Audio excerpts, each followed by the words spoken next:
tal? Buenas tardes.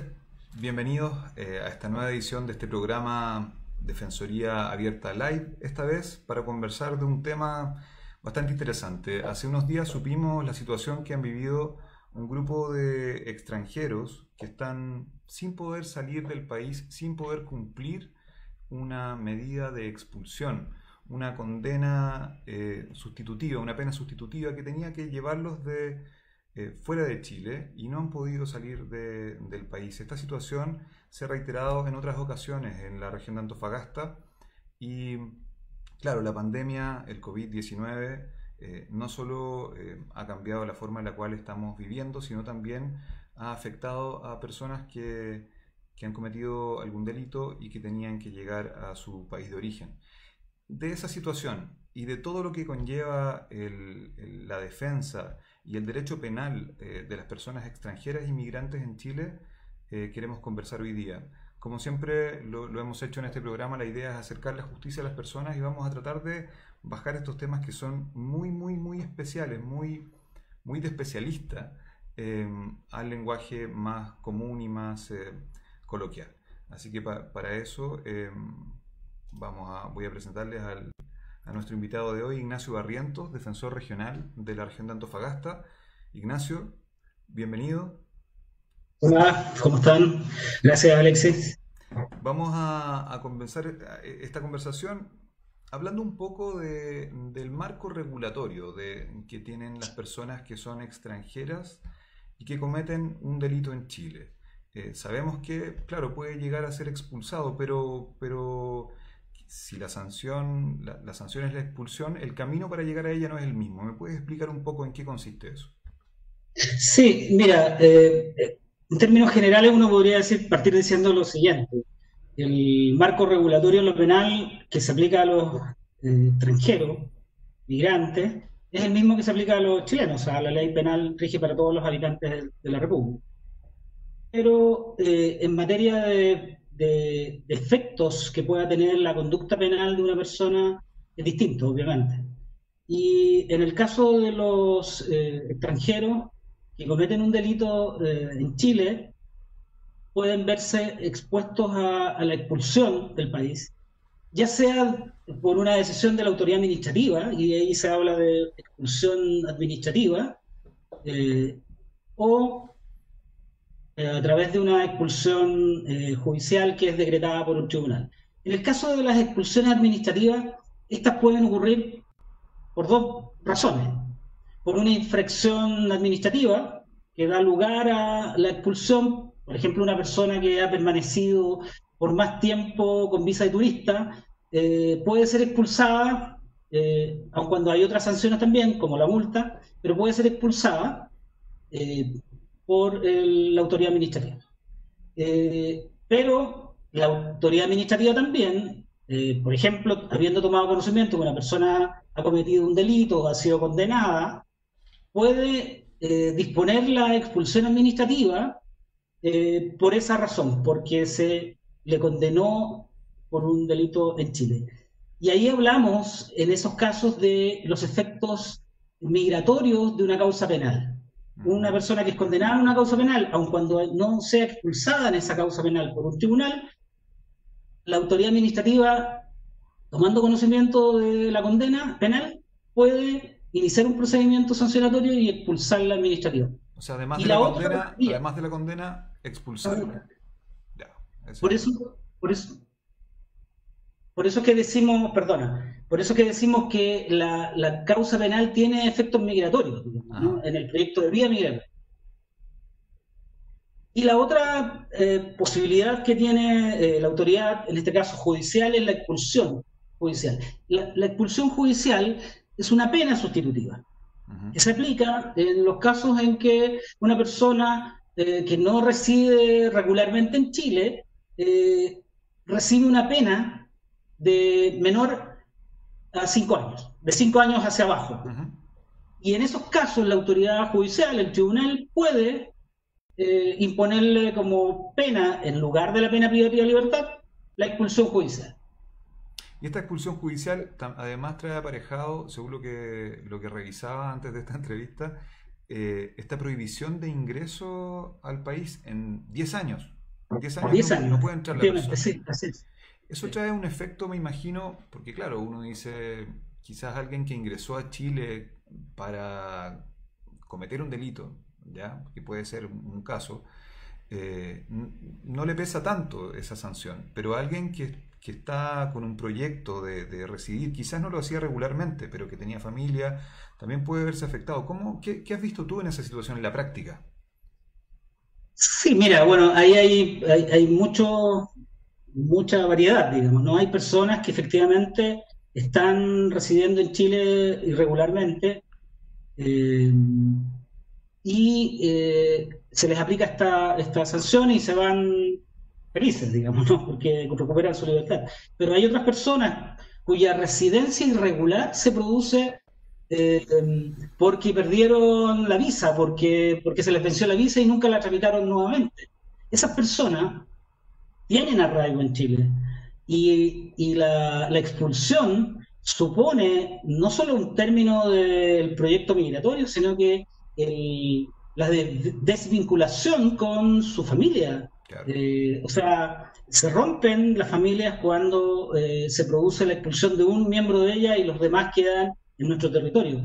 En esos casos, obviamente, una persona prefiere que se le aplique una pena incluso efectiva antes que ser expulsado O sea, ¿tú has por visto la casos condición de que tú personas que mencionabas. prefieren la cárcel a no volver a ver a su familia en 10 años? En algunos casos eso y en otros casos lo que nosotros hemos logrado es que se les aplique, se les imponga una pena sustitutiva distinta, que es la libertad vigilada intensiva, por ejemplo. Ujú. Y Claro. nuestros esfuerzos siempre, en esos casos, se dirigen a que esas personas opten tengan derecho a la pena de libertad vigilada intensiva y no a la expulsión. Bueno, Ignacio Barrientos, defensor regional de Antofagasta. ¿Por qué estamos conversando con Ignacio de el derecho penal y de la defensa de extranjeros inmigrantes? Porque en Antofagasta este no es un tema menor. Antofagasta, la región de Antofagasta, después de la región metropolitana, es la que tiene la mayor cantidad de personas extranjeras, ya sea de paso o como migrantes, ¿cierto?, en Chile. Eh, y por lo mismo, entiendo, Ignacio, ustedes han asumido un desafío que es algo único en el país, que es tener un piloto de defensa para personas migrantes y extranjeras. Cuéntanos de eso. Sí, mira, bueno, esto tiene un poco de historia porque nosotros ya por el año 2007, 2008 nos dimos cuenta que precisamente había una realidad que se estaba imponiendo, que era un flujo migratorio importante Ujú. hacia la región, por las razones que ya son de todos conocidas, el boom minero, etcétera. Entonces nos dimos cuenta que había mucha gente llegando desde otros países de la región en esto que se llama la migración sur-sur. Nosotros hicimos una apuesta en términos de ampliar nuestro ámbito de defensa a esas personas que estaban eh, llegando y que en algún momento se veían involucradas en algún ilícito penal. Y comenzamos a potenciar líneas como la información de asistencia consular, las coordinaciones con los consulados, y llegamos plantear también amparos cuando efectivamente se producían consecuencias migratorias de causas penales. Con el tiempo nos dimos cuenta que eso iba en aumento y lo que hicimos fue proponer la posibilidad de un piloto de defensa migratoria, teniendo en cuenta la realidad de Antofagasta, el número de migrantes, y fue aceptado y instalamos este piloto que comenzó el 2019, en septiembre más o menos del 2019 comenzó y hasta la fecha tenemos ya más que un piloto, digamos. Es una defensa especializada a migrantes que es la única que se da en el caso de la Defensoría Penal Pública. Excelente. Este es un equipo que trabaja viendo estos temas de manera Así es. exclusiva. Ese es el. Seguro que me comentaban también, además de la visión del derecho penal, también se apoyan con profesionales del área social, porque esto trae consecuencias sociales. También hay que hacer nexo. eh, es cierto, tener un asistente social, entiendo, trabajando. Sí, así es. No solo es un abogado, sino que también un asistente social que presta servicios y que nos ayuda enormemente en la resolución de los casos. Ujú. Cuando el derecho penal trae, como tú has dicho, consecuencias migratorias, a mí lo primero que se me viene a la mente es que una persona extranjera, además de asumir la consecuencia penal, debe asumir otra consecuencia, que es esta otra migratoria, o sea, te vas del país. O sea, además de condenarte a una pena privativa de libertad o a la pago de una multa, no sé, dependiendo del tipo de delito, además tengo la facultad o te expulso de plano. Eso quizás afecta a la igualdad de la ley, ¿o no? La igualdad ante la ley. Mira, es complejo. Yo te respondería de la siguiente forma. Incluso los organismos internacionales, la Corte Interamericana, han dejado claro que los estados tienen o mantienen todavía cierto grado de autonomía, de soberanía para decidir sobre esos aspectos. Ujú. Ahora, esa es una materia en que el derecho internacional yo diría que no se pronuncia en ese sentido. Ahora, lo que sí hace el derecho internacional es que requiere, exige que cualquier medida de ese tipo sea adoptada después de un procedimiento que sea tramitado conforme a las normas del debido proceso. Ya. O sea, incluso cuando estamos hablando de una expulsión por una mera infracción administrativa, el derecho internacional de los derechos humanos lo que exige es que esa persona haya tenido acceso a defensa, se le haya permitido realmente rendir pruebas si es que la tiene, se le haya permitido recurrir contra la resolución que lo expulsa. O sea, todos los requisitos o elementos que están íncitos en el debido proceso. Ujú. Bueno, hay muchas partes de este tema que quizás no tienen mucho que ver con el derecho penal. Por ejemplo, cuando a alguien lo quieren expulsar por alguna medida administrativa, ingresó ilegalmente al país, por ejemplo. Ahí no lo puede ayudar la Defensoría Penal Pública, pero entiendo que ustedes formaron una corporación, eh, no como defensoría, sino que los funcionarios de la defensoría. ¿Me puedes contar un poco de ese tema? Sí, bueno, hace mucho tiempo, pues esto es una corporación que se llama Corporación Migración. Nosotros nos dimos cuenta que habían personas que tenían problemas administrativos migratorios, pero que esos problemas administrativos migratorios no estaban asociados a una causa, Ujú. porque a estos últimos los defendíamos nosotros, Claro. como consecuencia de la causa penal, como derivación. Eh, y esas personas que no tenían causa penal, pero que tenían un problema migratorio, no tenían nadie que los defendiera, digamos, ¿no? Y en ese caso nosotros nos dimos cuenta que había un nicho que no estaba cubierto por ninguna defensa y constituimos con un grupo de colegas de acá, de la Defensoría, y con gente de otras instituciones, de organizaciones de iglesias, sociales, estudiantes de la universidad, esta corporación que se llama Corporación Migración, que atiende acá cerca en Sucre 631, que funciona con postulantes de la Corporación de Asistencia Judicial y atendemos todos los días a personas que llegan con problemas migratorios. Ahora, tenemos un canal de derivación incluso hacia la Defensoría Penal Pública cuando llega una persona que, habiendo tenido una causa penal, Ujú. requiere asistencia, asesoría y defensa producto de esa causa penal que le provoca problemas migratorios. Eh, esa institución, que es la Corporación Migración, que yo dirijo hace harto tiempo, y en el que hay otros colegas de la Defensoría, eh, funciona efectivamente desde el año 2014. Eh, Ujú. y una de nuestras primeras acciones más relevantes fue precisamente el dar cuenta de la existencia de niños a los que se les negaba la nacionalidad chilena y que aparecía en sus certificados de nacimiento la leyenda de hijo de extranjero transeúnte. Nosotros hicimos una serie de presentaciones, hicimos una denuncia comunicacional y eso 8 días o 7 días después el mismo registro civil modificó los instructivos que tenía y esos niños comenzaron a ser inscritos como chilenos. era lo que correspondía. De hecho, Entonces tenemos experiencia, mucha experiencia en la materia. eso te iba a preguntar, qué es lo que te mueve? Porque, claro, uno cuando trabaja en un organismo público, bueno, es el trabajo, hay vocación de por medio, eh, hay un interés, o sea, el que está en la defensoría está por vocación generalmente. Pero formar ya otra cosa, aparte, tiene que haber pasado algo, tienen que haber visto algún caso, me imagino, que los haya movilizado a decir voy a trabajar por los extranjeros. Bueno, el ejemplo que me diste es uno. ¿Qué otra cosa más? ¿Por qué interesarse en esa área? Mira, no te diría que fue casual, Ujú.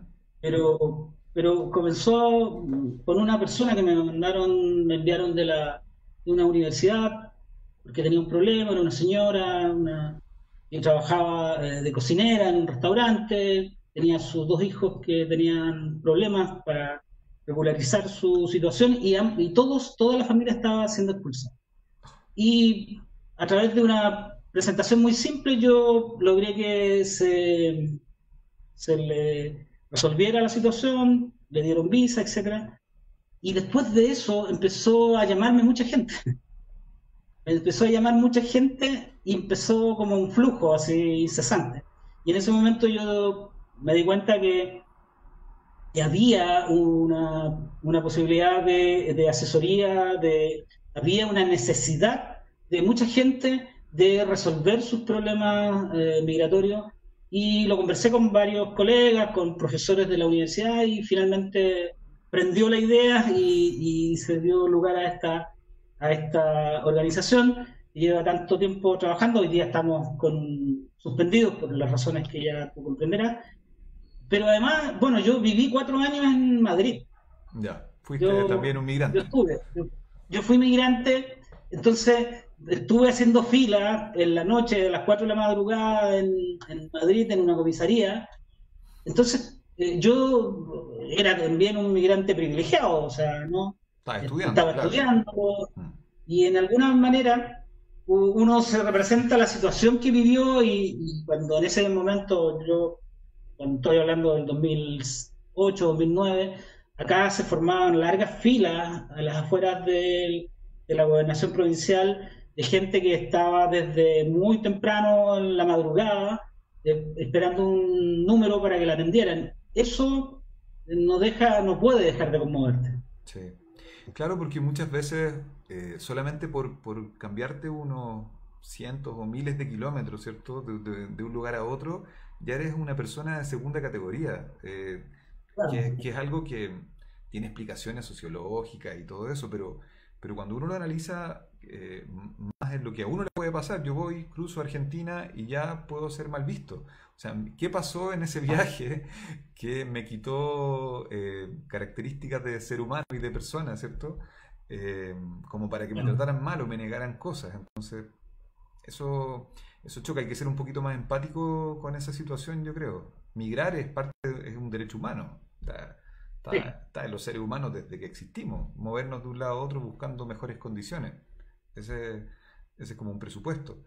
¿Qué le dirías tú a las personas que en el fondo siempre relacionan la migración con la delincuencia? O sea, yo te lo pregunto, ya trabajamos en la Defensoría Penal Pública, ya tenemos una carga, ¿cierto? Ya hay una carga generalmente ahí que está presente, pero cuando trabajas con extranjeros, ¿qué es lo que tú has visto en este O sentido? sea, yo lo que he visto y lo que conozco es una capacidad de resistencia frente a abusos, a prejuicios, a categorizaciones que se dan todos los días, especialmente con la población afrodescendiente, digamos, ¿no?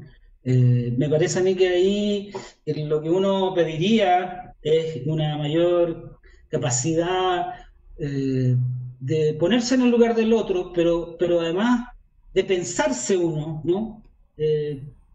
Con vulnerabilidad. Y yo siempre digo, cuando uno está en Chile, nosotros estamos súper bien, nos creemos a veces más de lo que somos, y ocurre que, como tú decías, sale a dar una vuelta por ahí y en dos o tres países y te miran raro.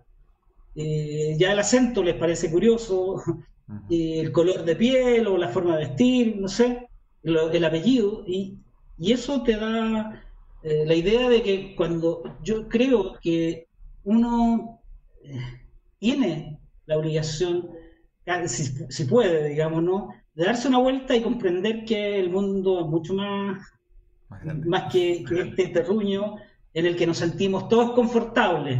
Yo, yo viajé mucho cuando estuve en España y me di cuenta de lo vulnerable que se hace uno fuera. Claro. Yo tenía mi título de abogado acá y iba a Turquía y me podía pasar cualquier cosa en cualquier momento, o en Grecia, en Francia o en Alemania, porque caía en la calle y nadie me conocía Sí. o me enfermaba. Mm. Entonces, yo creo que eso es lo que uno tiene que rescatar, la capacidad de pensar en la demás persona como un ser que merece respeto, no solo compasión, respeto. Ujú. Y esa mirada me parece a mí que es la que uno aprende con los otros. La otredad se hace realidad cuando uno está siendo otro Sí. en otra parte, En el lugar en del otro otro. lugar. Claro, porque si yo me enfermo en Alemania en un viaje, yo espero que en Alemania me atiendan, ¿ya? Que no me digan, oiga, ¿usted tiene algún sistema de salud acá? Si yo voy preso, espero que el sistema alemán me dé a alguien que me represente, que me pongan a alguien que hable mi idioma. O sea, uno espera esas cosas, uno le espera. Y claro, si ese Estado no te presta esa ayuda, si ese Estado no te presta esa colaboración, si te deja botado en la calle o te lleva a una comisaría y nadie te explica, nadie te atiende, claro, es un infierno porque en el fondo tú ya no conoces ese sistema y además estás solo, solo, vulnerable, es como el peor de los escenarios. No hay una red, Si tú, no hay nadie. si, Alex, si tú piensas esto en el fondo, si uno lo traduce, perdona que lo haga así, pero si uno lo traduce en términos jurídicos, a esto se refiere precisamente esta idea de la universalidad de los derechos humanos. O sea, donde tú te encuentres, tienes un cúmulo de derechos que te protege, que te garantiza un mínimo. Y eso es lo que hay que asegurar, obviamente, a todas las personas. Y ese es un poco el esfuerzo que nosotros hacemos como Defensoría Penal Pública en la defensa especializada de migrantes y obviamente con este brazo que tenemos que es la Corporación de Migración. Sí, mira, todo esto yo creo que se ve súper, súper afectado. Vamos a dejar un espacio para preguntas que nos están haciendo consultas en Facebook. Pero antes de ir a las preguntas, me gustaría saber también qué es lo que ha pasado con toda esta situación que ya es difícil eh, frente a la pandemia. ¿En qué ha cambiado el escenario? ¿En qué ha empeorado el escenario de estas personas en la pandemia? Sí, mira, claramente el coronavirus ha afectado a todos los ámbitos de la vida y en el caso de el, el tema migratorio, por decirlo de alguna manera, también. Nosotros tenemos hoy día una complicación seria Ujú. precisamente con las expulsiones judiciales. Eh, Producto del coronavirus, se cerraron fronteras, se suspendió la ejecución de sanciones de penas de expulsión judicial y eso implicó que muchas personas que podrían haber sido liberadas luego de ser trasladadas hasta la frontera de su país de origen, en el caso, por ejemplo, de ciudadanos bolivianos, permanecieron por más tiempo del establecido por los tribunales penales en las cárceles, en este caso de Antofagasta y Calama. Eh, y eso se produce precisamente porque estamos en una situación en la que es difícil, y yo lo entiendo, ejecutar, materializar la expulsión judicial por los temores, por la preocupación al contagio, eh, y también porque no hemos sido capaces como sociedad, como país, yo creo, de reaccionar en su momento de manera más pronta y resolver esto. Nosotros tuvimos que dar una dura pelea judicial lograr que suscitar un grado de preocupación en los tribunales regionales para lograr la concreción, la materialización de la expulsión. De hecho, las primeras solicitudes que nosotros hicimos, recursos de amparo, nos fueron denegados hasta que llegó el 9-10 de junio, en que la Corte Suprema acogió 4 amparos presentados por el colega Hugo León, que es el defensor penal de migrantes, digamos, ¿no? Y esos recursos lo que hicieron, esos fallos de la Corte Suprema lo que hicieron fue decirle a los tribunales de garantía de la región: usted tiene que citar una audiencia, en esa audiencia usted tiene que fijar un plazo cierto para la expulsión, y a esa audiencia tiene que citar a todos los intervinientes y a las entidades involucradas en la materialización de la expulsión. Eso se ha hecho y hemos logrado hasta el momento la concreción, la materialización de 15 de las expulsiones. No todos los que estaban esperando la expulsión pudieron ser efectivamente deportados porque habían contraído el COVID-19 y estaban cursando la enfermedad, pero apenas se recuperen, esperamos que nosotros que ellos puedan también seguir la misma suerte de los 15 ciudadanos bolivianos que ya están en su país. Precisamente una de las razones por las que nosotros queríamos activar estos mecanismos era para evitar el contagio. Finalmente eso no lo pudimos evitar. Entiendo que todos están cursando la enfermedad con síntomas leves y me alegro mucho por ello, digamos. Pero ha sido una dura batalla judicial en términos de lograr convencer que los tribunales no pueden cumplir un mero rol fiscalizador, sino que deben tener una conducta activa en la materialización de la expulsión, porque son los obligados a hacer ejecutar los juzgados de acuerdo a la Constitución. Entonces, en ese sentido es que nos alegró mucho la resolución de las 4 resoluciones de la Corte Suprema que nos dieron la razón parcialmente en el sentido de acoger el recurso ordenando la citación de audiencias donde se fijase la fecha cierta o un plazo cierto de la expulsión. Y eso de esta controversia, como para explicársela a la gente que nos está viendo, ¿por qué surge? ¿Por qué es necesario que a través de un amparo le digan al tribunal, oiga, póngale fecha cierta? ¿Hay algún vacío ahí en la norma? Sí, lo que pasa es que, fíjate tú, que el artículo 34 de la ley 18.016, que es la que establece penas sustitutivas, estas Ajá. penas que sustituyen las privativas de libertad, contempló esta pena de expulsión judicial. Esta pena de expulsión judicial la decreta el tribunal en los casos que ya comentamos, pero en la norma, el articulito de la ley, no establece un plazo para la Claro. ejecución de la expulsión. Y en su momento, en el 2014, la Corte Suprema dijo: mire, ¿sabe qué? Yo como estándar judicial voy a decir que estas penas de expulsión tienen que ejecutarse en 30 días. Hoy día los tribunales penales, casi en todo el país, por razones administrativas, porque hay que cumplir ciertos trámites administrativos, logísticos para la concreción de la expulsión, decretan un plazo de 45, 50 días, dependiendo de la situación puntual, digamos. Ajá. Pero el drama es que la ley no establece un plazo legal para la materialización de la expulsión. Entonces nos encontramos en una situación eh, muy curiosa, ¿no? Muy kafkiana. Una persona puede esperar mucho tiempo la expulsión, que se concrete la expulsión. No, Y y eso, esperan privados esa de libertad. incertidumbre no es buena para nadie. Y ese articulito, como dices tú, el 34, dice también que se van a esta internación provisoria, ¿cierto? Sí, claro, Mientras esto se resuelve, entonces están en la cárcel, no están esperando. claro.